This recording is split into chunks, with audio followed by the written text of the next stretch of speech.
If you'd like to try what we make at Superstition, it's as easy as going to our website, superstitionmeadery.com, clicking on Web Store, and you're shopping. Make sure you follow us on social media because we release new products almost every week, and you might just find your next favorite craft beverage. Cheers. Welcome to Mead 101. I'm Professor Herbert. And I'm Professor Ross. When I'm not teaching Mead 101, I'm running Superstition Meadery. And when I'm not teaching Mead 101, I'm selling mead in northern Arizona and throughout the United States. So Mead 101 is a short course to cover everything that we feel like you would need to know about mead as a customer, as someone who is selling Superstition or even other mead products, or just someone that's interested in mead. In order to understand what mead is, the most important thing is to get right to the basis of what defines mead. And honey is the defining fermentable ingredient in what we make. Fundamentally, it's honey, water, and yeast. Similar in process to making wine, but at its core, we're not using wine grapes. We're using honey as the fermentable sugars. Bees are going to be in the beehive, obviously, and bees will come back from finding a nectar source, and they will communicate with dancing and pheromones the location of the best honey, or not honey yet, but the nectar. And then bees will fly out in a bee line. They'll take the direct route right to this area that was communicated to them on where this nectar source is. They're going to collect the nectar, and on the way back to the hive, bees have a different organ than we do. We call it a honey sac. And in this honey sac, it's kind of between their mouth and their stomach, right? So this nectar gets in there and enzymes start to create what will ultimately become honey. They get back to the hive and they're going to regurgitate this nectar into the cells they've made, the honeycomb that we've all seen in pictures or videos about what a beehive looks like. And then they know that before they seal that up, the bees will line up and they have to flap their wings and dry out the nectar so that the moisture content is below 18%, then they can seal it up with wax. And now the bees have a food source to get them through whatever season they're getting through. What we do is reverse that process. So if the bees didn't dry out that nectar to be below 18%, wild yeast and bacteria that's invisible and in the air all around us everywhere you go could potentially start to ferment that into what would be mead of some kind, right? Yes. So the bees know that. We call that stable. Stability in making alcohol means something won't ferment on its own. So the bees make it stable, and there's a scientific reason. It basically has to do with osmotic pressure, and yeast cannot ferment honey. But when we reverse that process by adding in water, mixing up the honey in the water, or mixing the honey with fruit juice, now we can ferment it. So we destabilize the honey, we ferment it into any number of mead styles, and that's sort of how we work with honey and reverse this process of that it's amazing in nature to create something that we feel is even more amazing. Yeah, exactly. I think one of the coolest parts about mead too is just the honey itself, because using different styles of honey depending on where the bees got their source of nectar, every single kind can taste different. So another really cool thing about mead is that it's the world's oldest fermented beverage. That's right. So when you look at history, beer and wine and mead, they go back and forth on who was first, but there is a biomolecular archaeologist named Patrick McGovern from the University of Pennsylvania. He did research in China, in Jiahu, and they tested the residue in these clay vessels, and they determined that this alcohol that was being made 9,000 years ago was made from honey and rice and either grapes or hawthorn berries. And he actually worked with Dogfish Head to recreate a beer that used those different ingredients. But what's really cool is that honey has been proven to be a component of the oldest accepted fermented beverage in history. And all of our ancestors were enjoying mead at some point in time. And the Mayans to this day, for special occasions, will make mead in Central America. And it's written about in the ancient Indian Vedas. It's still the national beverage of Ethiopia and Poland. Because of the lack of oxidation and that honey preserves the liquid itself, it could be transferred across seas.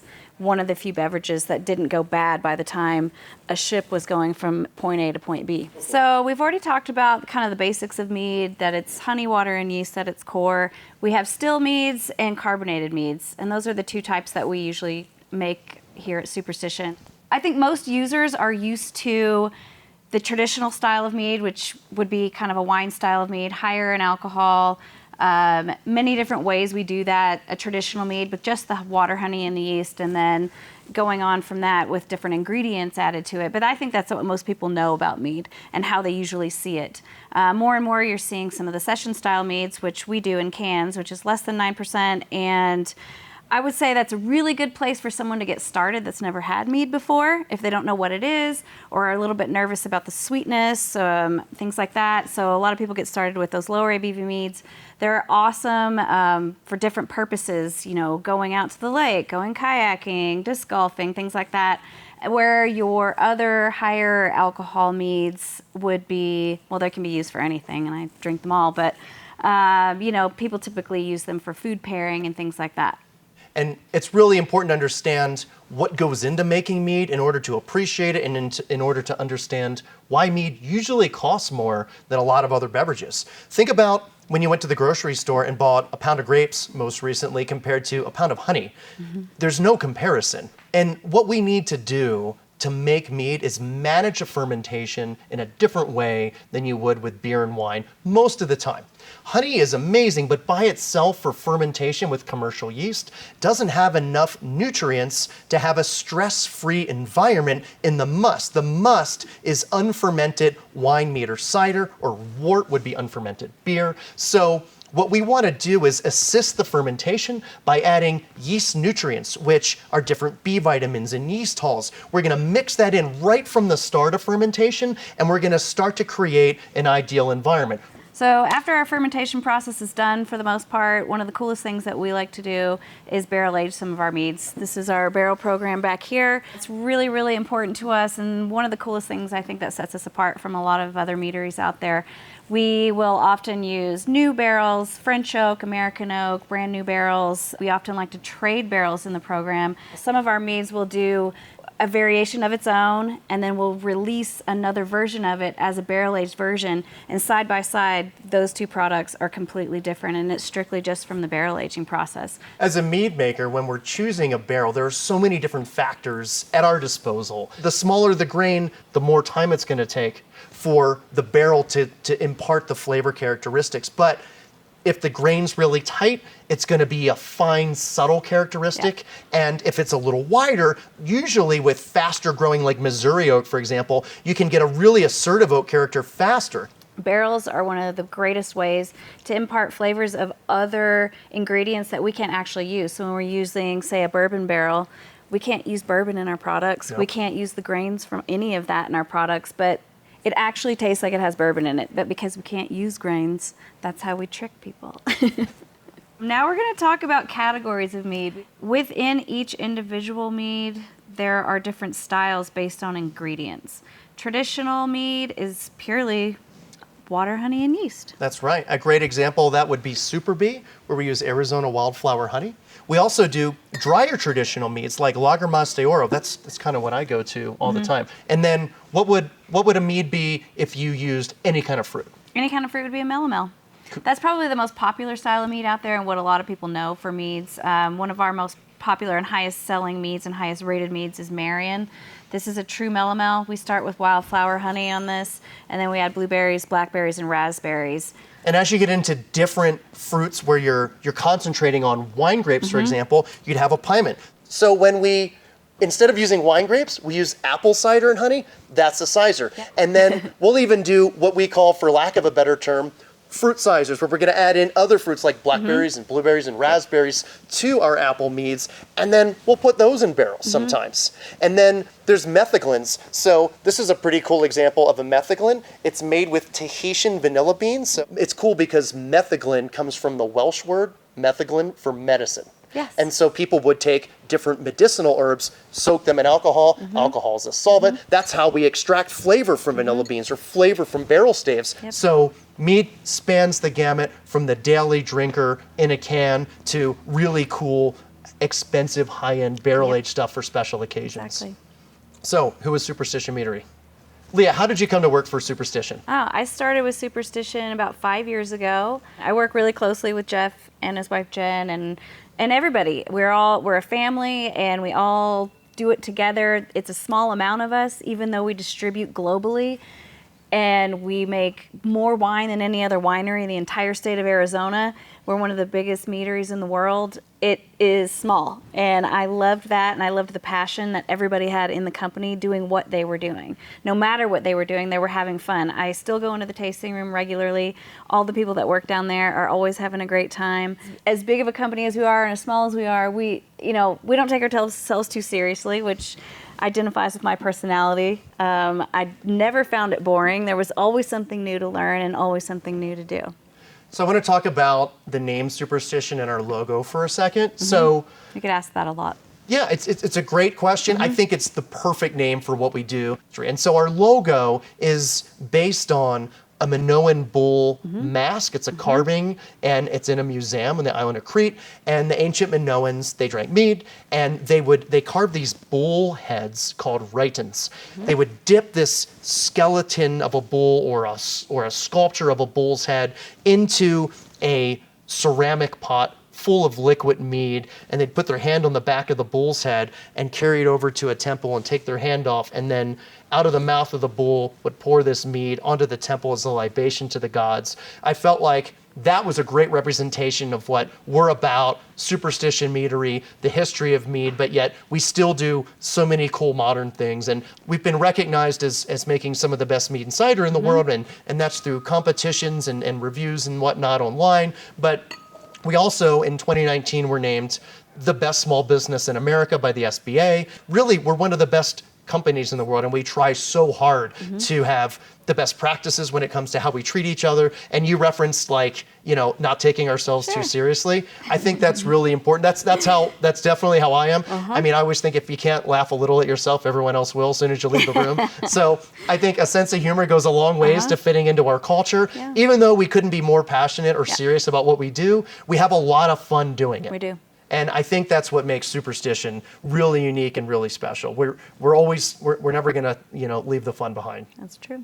So Leah, you've been selling mead for 5 years, from the tasting room, Yep. like person to point of sale customer, all the way to selling pallets around the country. So what have you seen in 5 years, or maybe why mead? Why now? Why is mead a thing that we should care about?